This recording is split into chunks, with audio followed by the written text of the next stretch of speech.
Hello everyone, Earl Henderson, Primordial Defense. Thank you for watching. Have another Monday quarterback video for you. This is an incident from April of 2024, so it's a little old. Um, but I come across this. It was actually a small video clip, a small reel on Facebook, but it had a very misleading caption on there. It said, "Officer shot in the neck." No officer got shot in the neck, but it made me want to research it some more. I found the incident, the news article on it, and I thought it was worth sharing because I think there's some learning points from this. Um, this comes out of Goose Creek, South Carolina. Footage captured on a police officer's dash camera showed a large group of people involved in a fight outside a South Carolina bar. Also showed when a responding police officer falls to the ground while he tried detaining a woman who was involved in the brawl. The footage is heavily redacted, blurring out copious amounts of nudity. In the video, the Goose Creek police officer who suffered a medical event can be seen collapsing on the ground. Uh, all those people were arrested in connection to the incident, according to Captain James Emerson of Goose Creek Police. 5 of the suspects are charged with resisting and assaulting police, all 7 charged with disorderly conduct.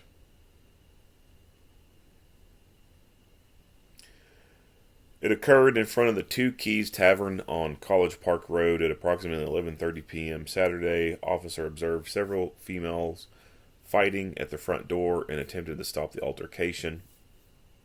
The officer was able to detain one female on the ground, but several other females attempted to free the woman by attacking the officer.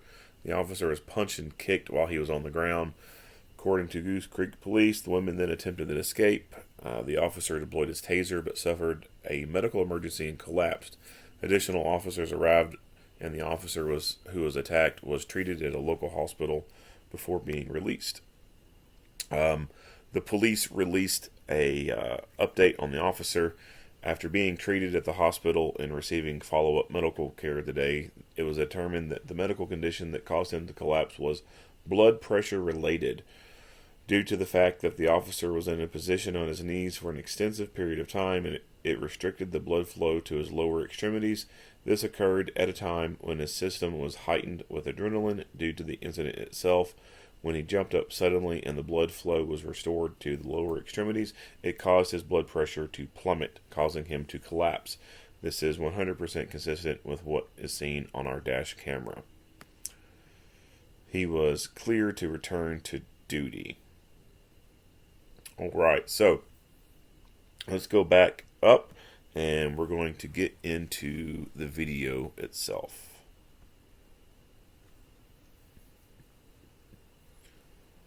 Nothing wrong with audio. It's typical for no audio to be on for a certain amount of time until the active recording is activated. So it's in a buffering mode.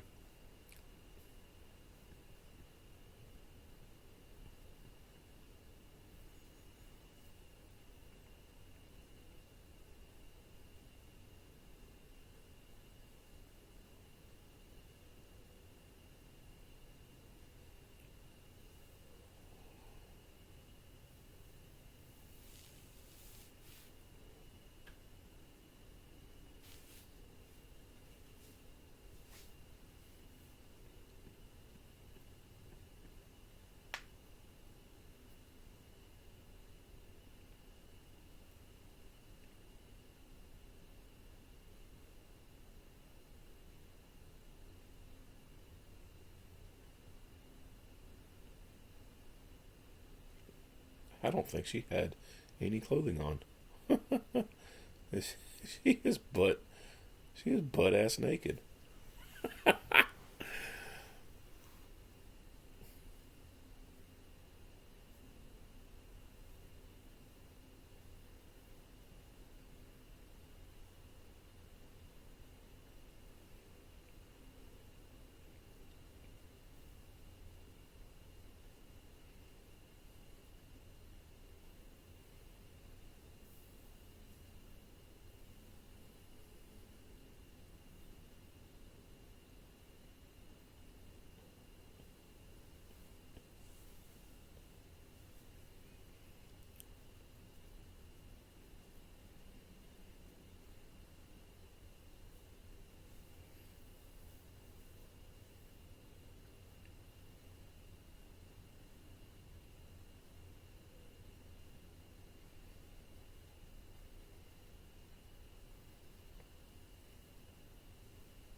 Okay, so going back to look at this whole thing.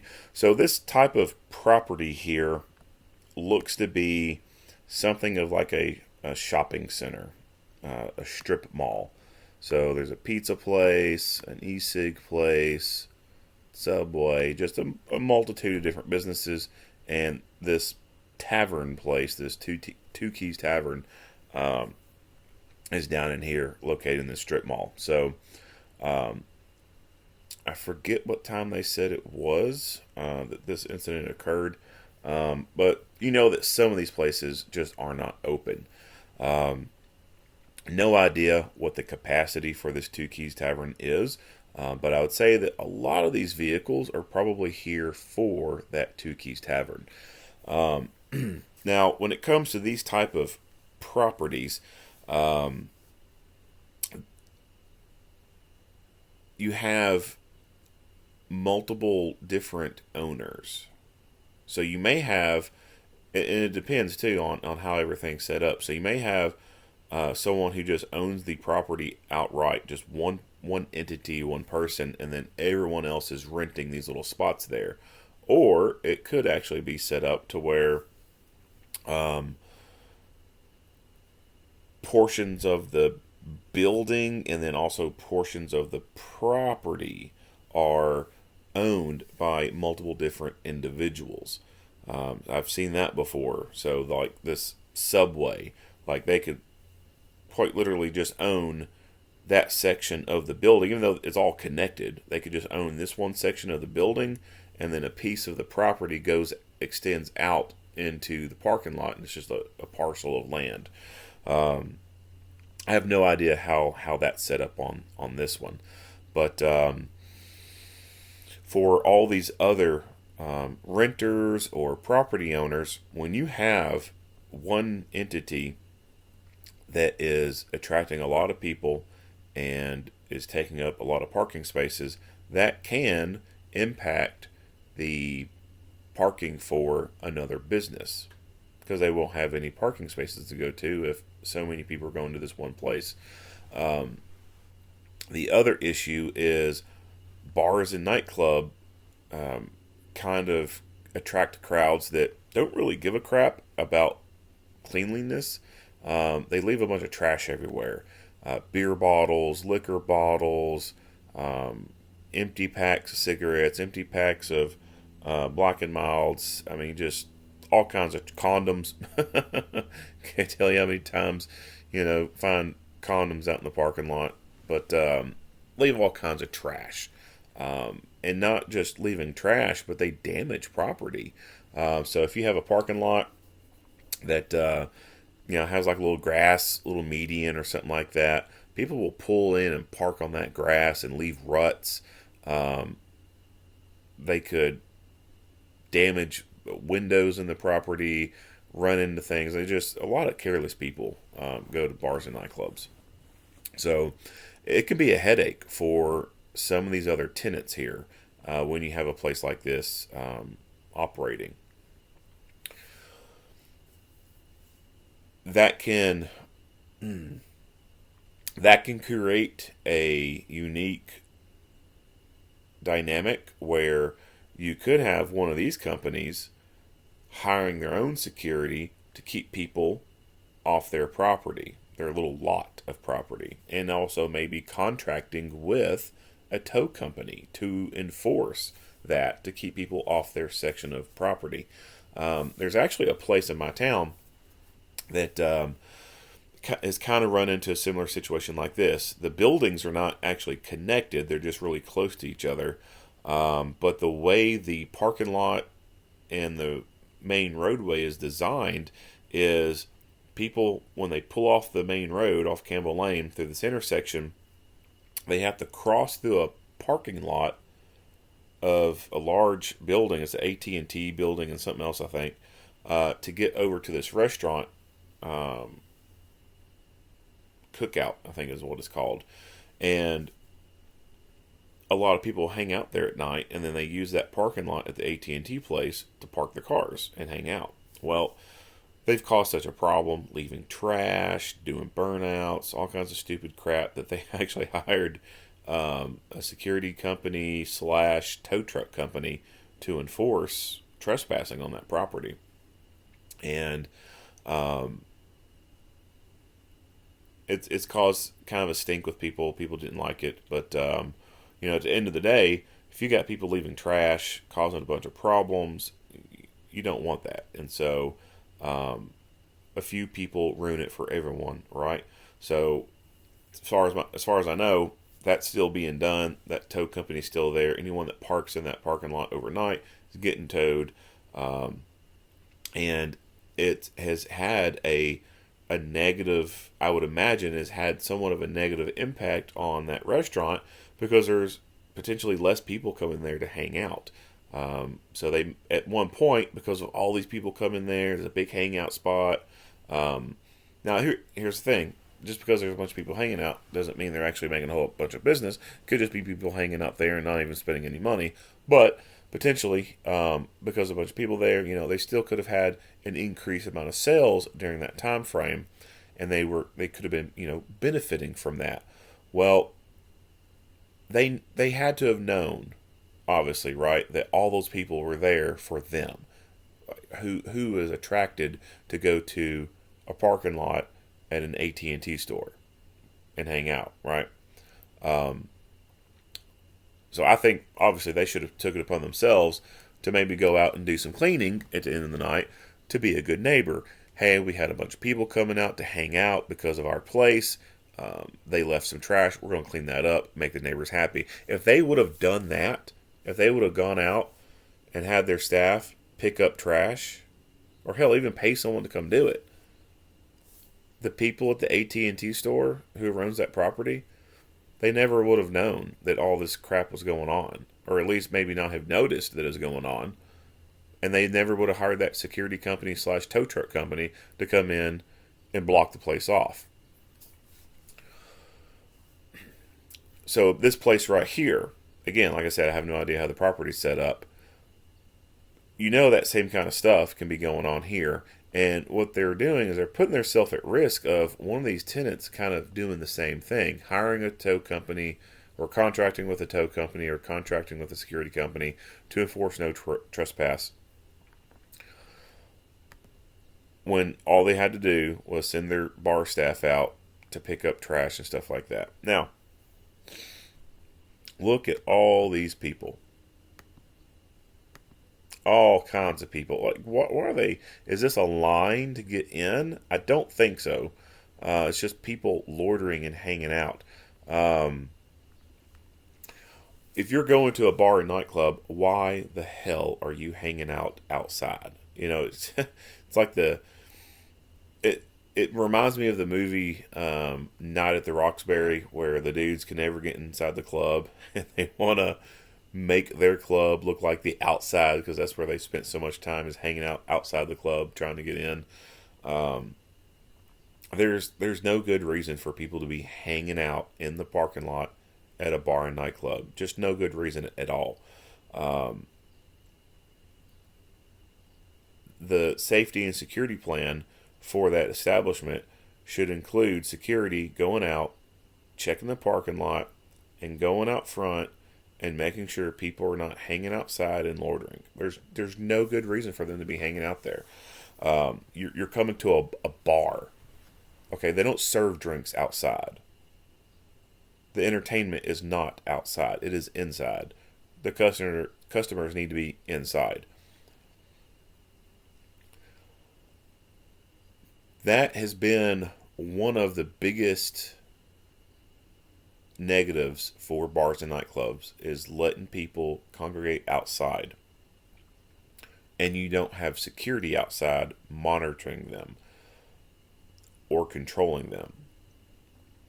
When people are inside the building and they're talking, they're drinking, they're looking around, window shopping, so to speak, trying to find people to talk to, whatever, they're occupied. They have something that is occupying their brain and is not allowing their brain to wander. When they go outside, those occupiers diminish. There's less things to keep them occupied, less things to entertain them. And so when you have intoxicated people kind of left to their own devices, nothing occupying their brains, that can cause them to deviate from a good course, get off track, and start acting stupid. So if all these people are hanging outside, what are they doing hanging outside for? Are they smoking? Is there like some type of city ordinance that doesn't allow them to smoke inside? Don't know. But what this bar could do is have security put up rope and limit and control how far down the sidewalk these people are hanging out. And limiting how many people are hanging outside, right? Like have a rule, only 10, 15, smokers outside at a time. If not, then you got to go back inside. If you want to cause a problem and argue about it, you can just leave the property altogether. That cuts down on people hanging outside. That cuts down on your trouble outside, and keeps people inside and entertained and focused. And also, at the end of the day, it's also increasing your bar sales, right? Like people staying inside, they're going to be more likely to go to the bar and buy something versus hanging outside, just hanging out and not buying anything.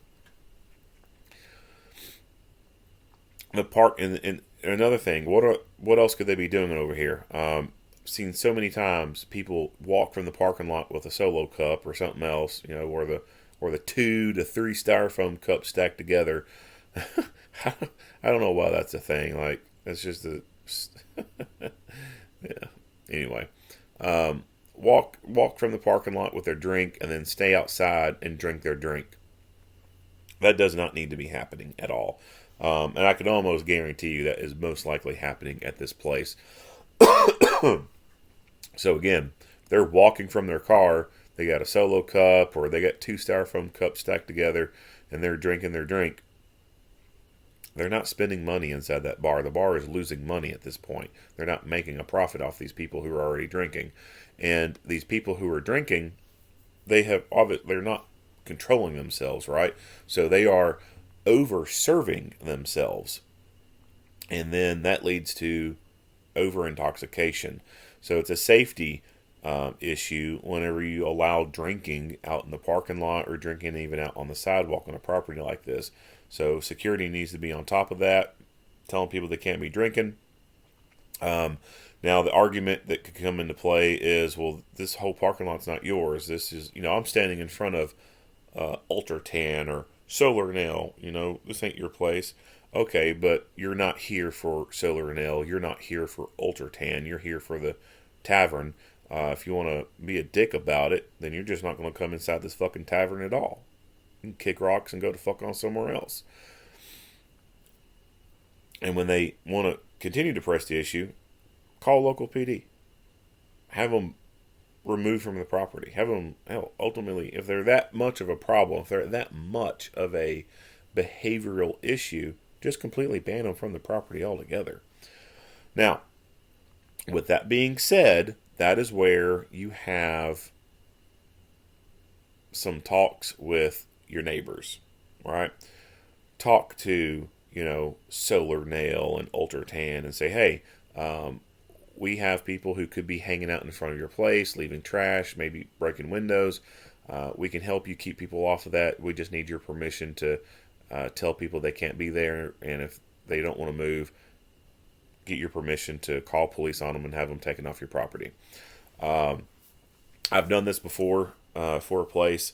It was a property that was surrounded by multiple other properties, and it was a large loitering congregation issue at this place. They would park across the street or 2 businesses down and just drink in the parking lot, pre-drink, and then try to come inside the place. And that was an issue because, again, like I said, they're over-serving themselves, becoming over-intoxicated. All those other businesses were shut down, right? Like, they don't stay open past a certain time. The whole reason anybody on that street was there is for that nightclub.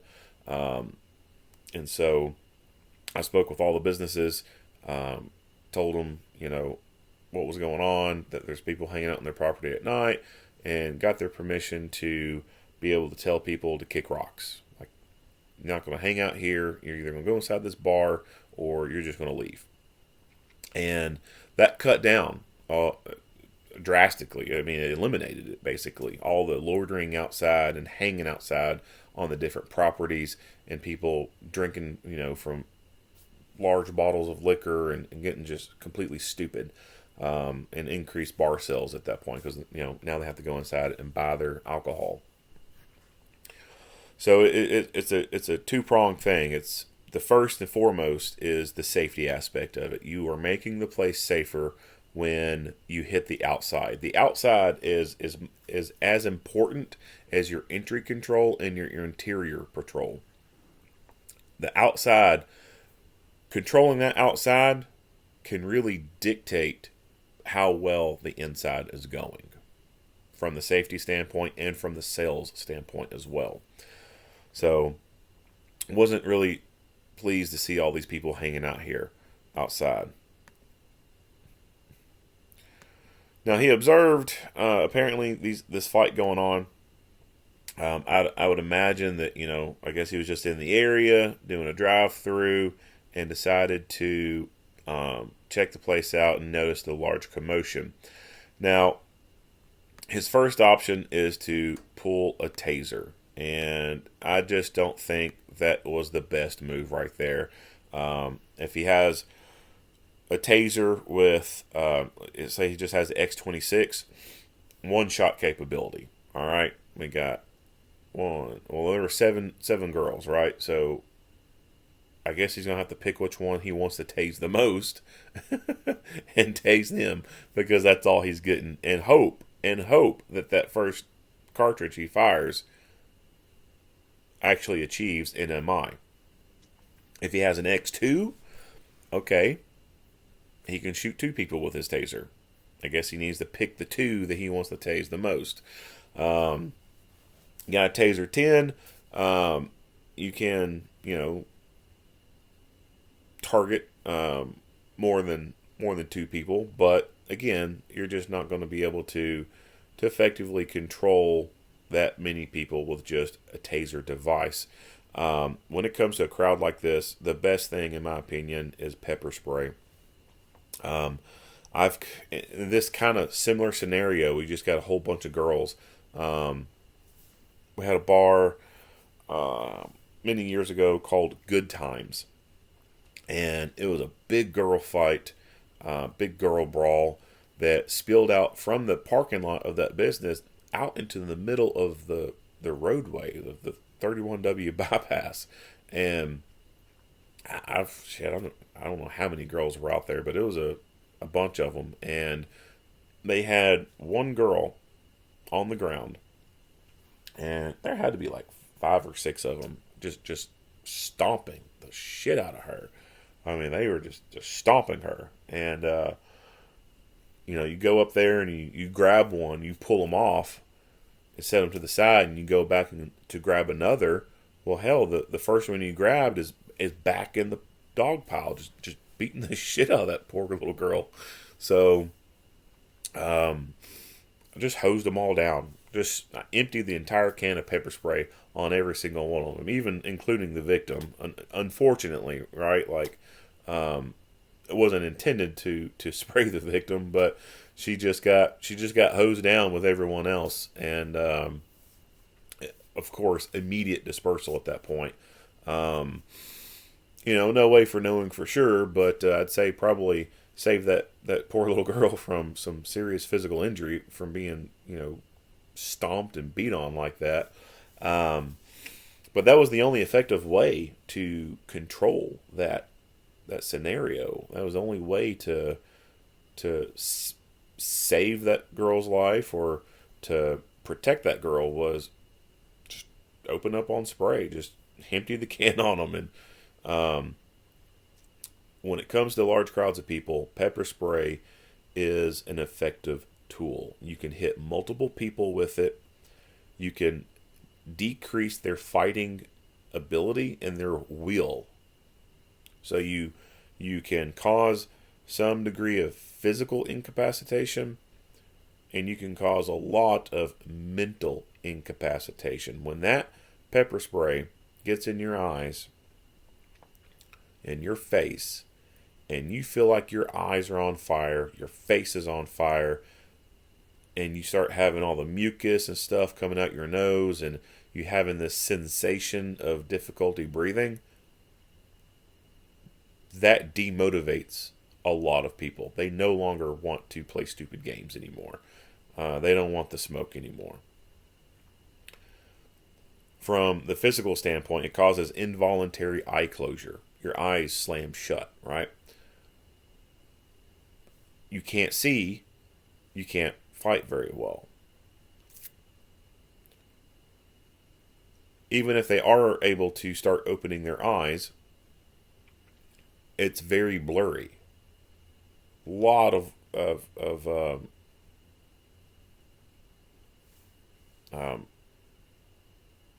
particulate matter from the pepper spray is in the eyes, and you've got a lot of tears being produced in the eye, and so when you do open those eyes, it's just completely blurry. You know, if you've never been pepper sprayed, then the only way I can describe it is if you've had like a real breakdown, like crying moment, like, I mean, something truly bad, just crying your eyes out, and you open your eyes and it's just all blurry. It's just nothing but, you can't just, or in the pool, you know, you get out of the pool and you got water in your eyes and you're opening your eyes and everything's just blurry. That's kind of similar to pepper spray, but you just add in a hellacious fucking burning sensation. That still impacts your ability to see and to move around and fight effectively.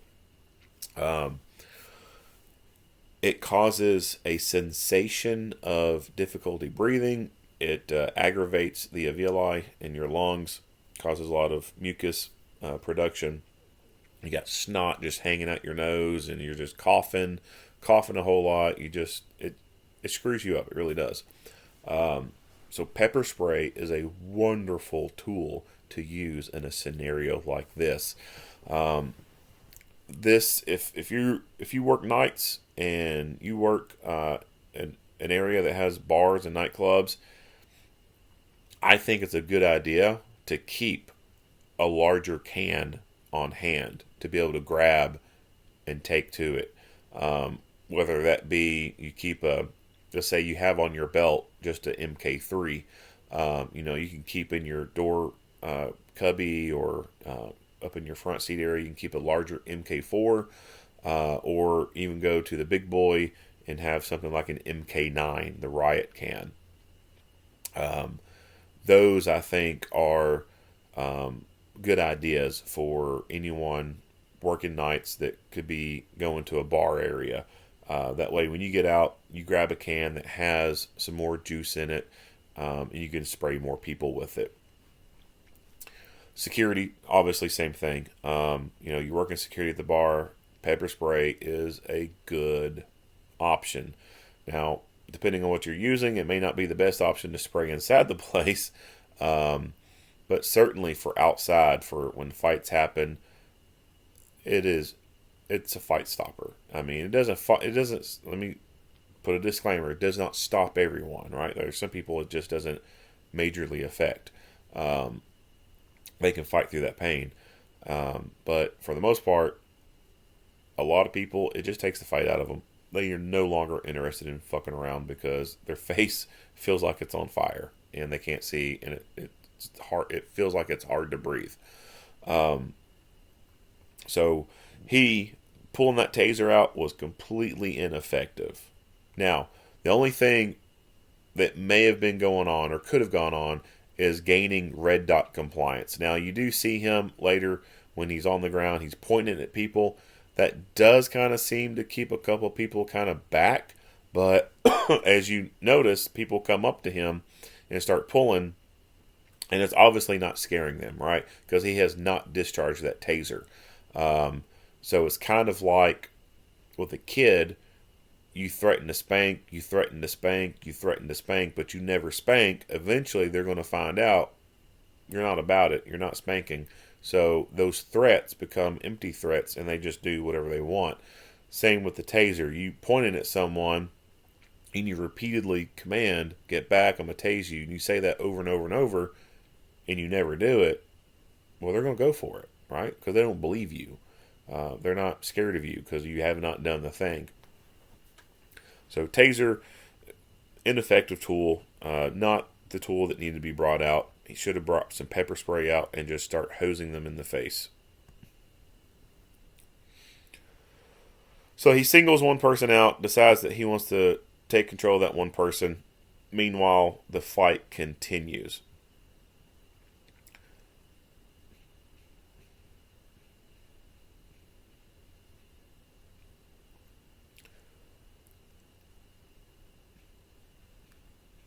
Fight continues to go on here, and he's trying to control that one girl. And let's see here.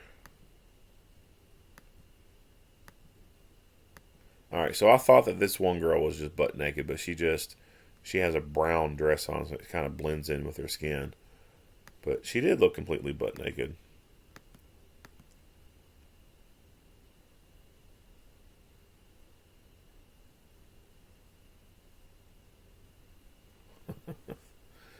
That's funny.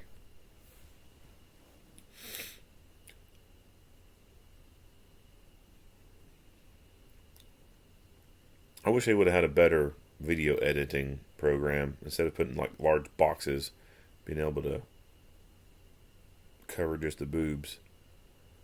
Because the big blur boxes kind of cover a whole lot and you can't see a whole lot.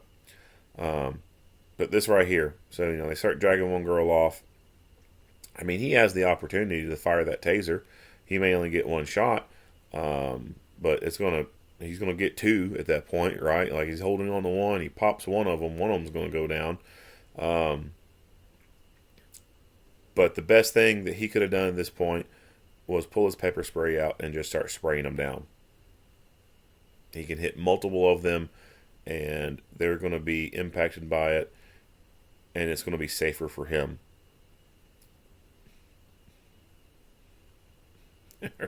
Her hair came off. I can't tell you how many times I've seen girl fights at a place like this, and crowd disperses, and you're walking through there, and you find a bunch of wigs laying, or hair extensions just all over the place.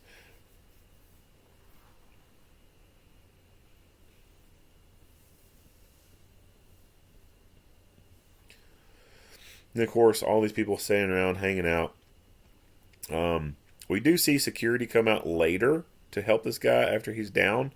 And I think that might be a security guy walking around right there. So, why isn't security coming over there and lending a hand? That is a problem, in my opinion.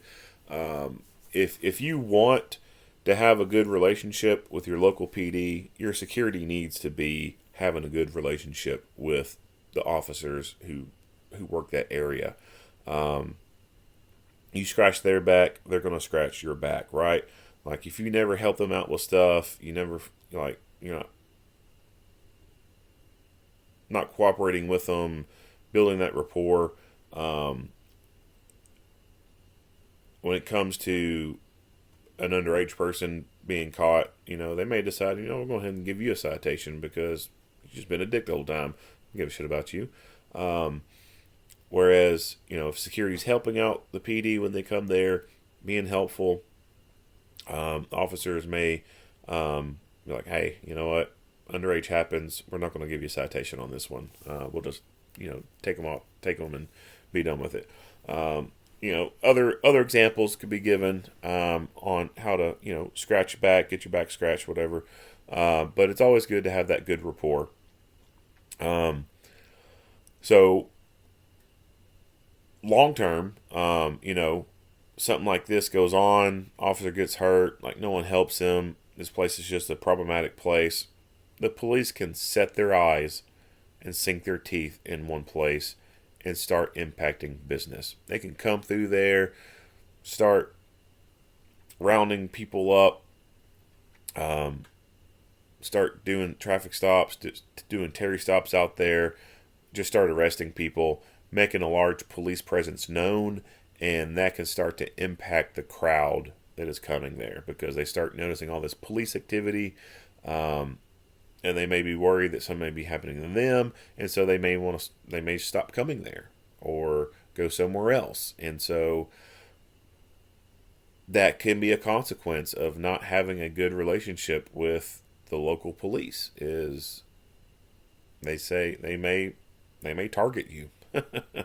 um, I can see people's opinions on how that would be bad and understand their thinking on it. But at the end of the day, the police are responsible for the safety and security of the town and safety and security of the people. And if you, as a business owner, manager, are not doing your due diligent effort to keep your place safe, well, then it doesn't hurt my feelings when the police target you, target your property, increase police presence, start arresting a bunch of people, and then your business takes an impact and you start losing money. You should have been a better human being. So they said that because he was down on the ground for so long, and then suddenly got up, it caused a blood pressure issue. He he seemed to get up kind of good from there.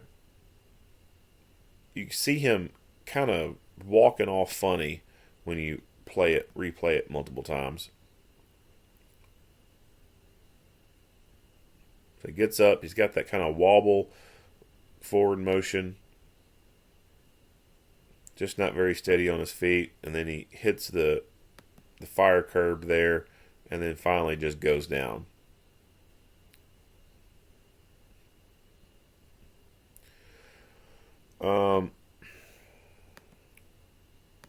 He is a bigger guy.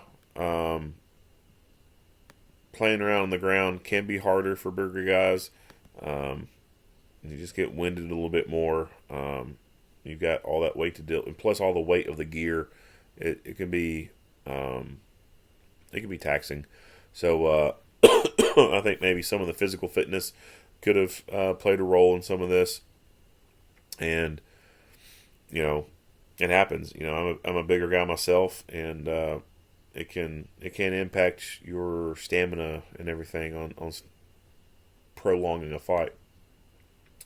Now, security did finally come over here to check on the guy.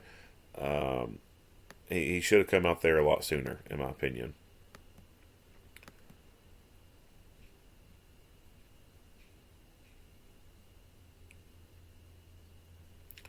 We noticed that so the security guy, he has a shirt. It looks like it's marked in the front there.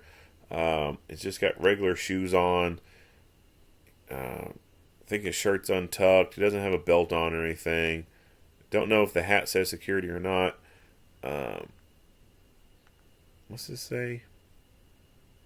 Magic? I don't know. He might not even be security. He might be just a patron, but wearing all the black and everything, I would have thought that he could have been security. And this guy, same thing. He's wearing all black. He's coming up. He's got to be security, but yes, because his says Staff Kobe. Yeah, I don't know what that's about. So security needs to be uniformed, right? Like they need to have a uniformed appearance. The Two Keys Tavern, if they want to make some shirts up and have it on the front, Two Keys Tavern Security, or just have shirts that say security, like the security needs to be well uniformed. That way there's no mistaking them. So this officer who was coming up, he probably, if this guy's security, and they've come here before, he's probably recognized him and knows who he is and doesn't feel, that this officer is being threatened. But what if that officer did not know who this guy was, and this guy's got this shirt that says Magic something on the back?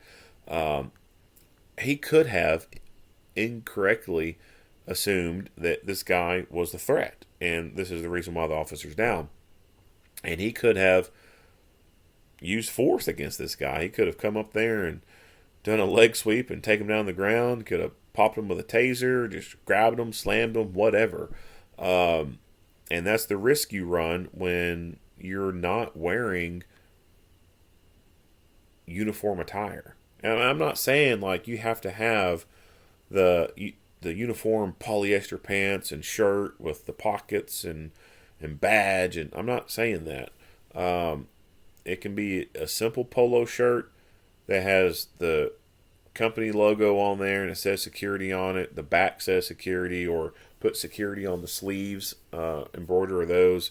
Buying the bicycle patrol polos, they're like two-tone, where it's either like a bright blue or a bright yellow kind of top on it with reflective piping, or it could be if you're using just regular bouncers, it could be like the neon yellow t-shirts that just stick out and glow under black lights in a bar. Is the point is all security should be easily identifiable and be uniform. That way, when they are having to engage with people on the inside, people know that this is security that's being involved with this incident, and they should know not to be messing with security. Whereas if they're just wearing regular clothes and someone's on the ground, they'd be thinking, "Oh, this person's getting beat up by this other person," or "Oh, this other person's hurting this other person. I need to pull this person off." And now they're obviously ruining what's going on for security. Whereas if they were uniformed, easily identifiable security, that would, for the most part, make that not a problem, because people would see, oh, that's security. They got this person on the ground. They've got it under control. For the outside, same kind of thing when it involves police, right? Like police get there, it's better that they can easily identify who the good guys are and not spray them and or tase them. So security needs to be having better uniformed attire and actually looking like security. I could tell that they're probably security, just kind of how they're walking around and whatnot, but you don't know for sure if they're security or not.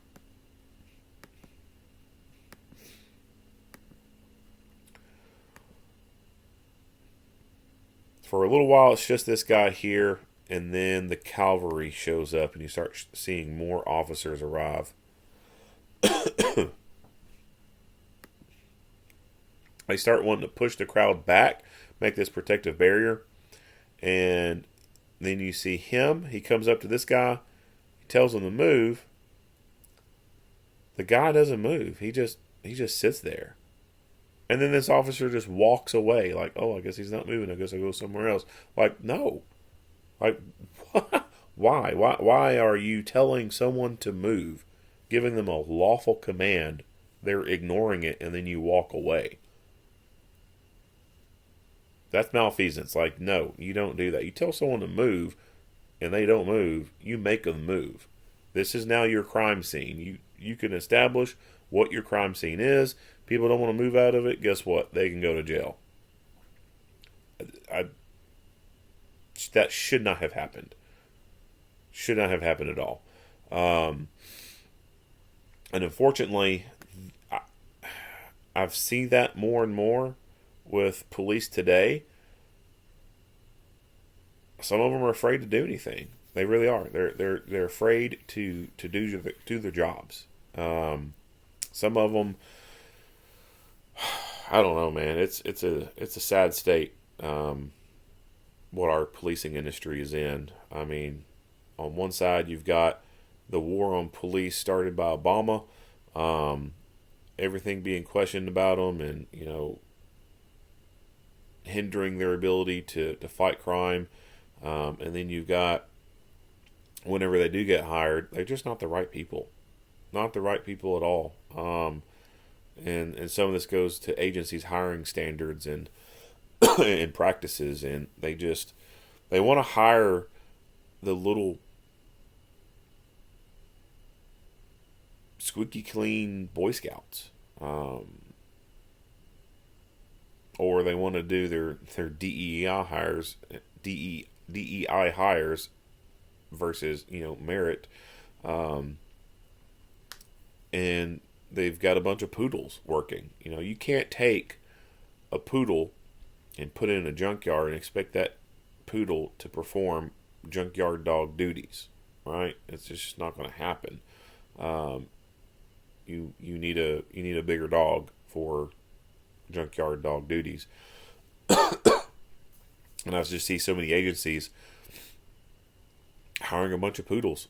That's the only way to, I guess, to describe it, is they just hired a bunch of poodles instead of a bunch of German shepherds. There's just some people out there who don't need to be in that profession, and they just don't got the balls for it, and they back down and don't stand their ground on stuff, and collectively over time the public notices that, and they just start to take them less serious. And that could be a culture thing for this place. They know the police don't do a whole lot, and maybe that's why all those girls decided to gang up on this guy and did what they did. But that right there, telling this dude to move, and then he not moving, and then walking away and ignoring it, like, no, like, you've got your squad here right behind you. You got backup. Make this motherfucker move. That just eats me up. Annoys the crap out of me. Now, this guy that comes up, the media guy, that's interesting. I've not seen that in person before. Someone walking around with a big camera and a big old vest that says media on it. And he got there pretty quick too. So I don't know how big this town is in South Carolina, but obviously this guy knew, probably listening to Scanner, that something interesting was going on, and was going to get some good news coverage on it. Alright, so that's the end of this video, and then it cuts out. I wish there was some body camera footage available from this to be able to review, but all it is coming from this news channel that had the dash cam footage on there. So, that's about it. Not much else to really say about this video. If you like what you hear and see, go ahead and give me a like and a share. If you haven't already, hit the subscribe button and stay tuned for more Monday quarterback videos. Earl Henderson, Primordial Defense. Thank you for watching.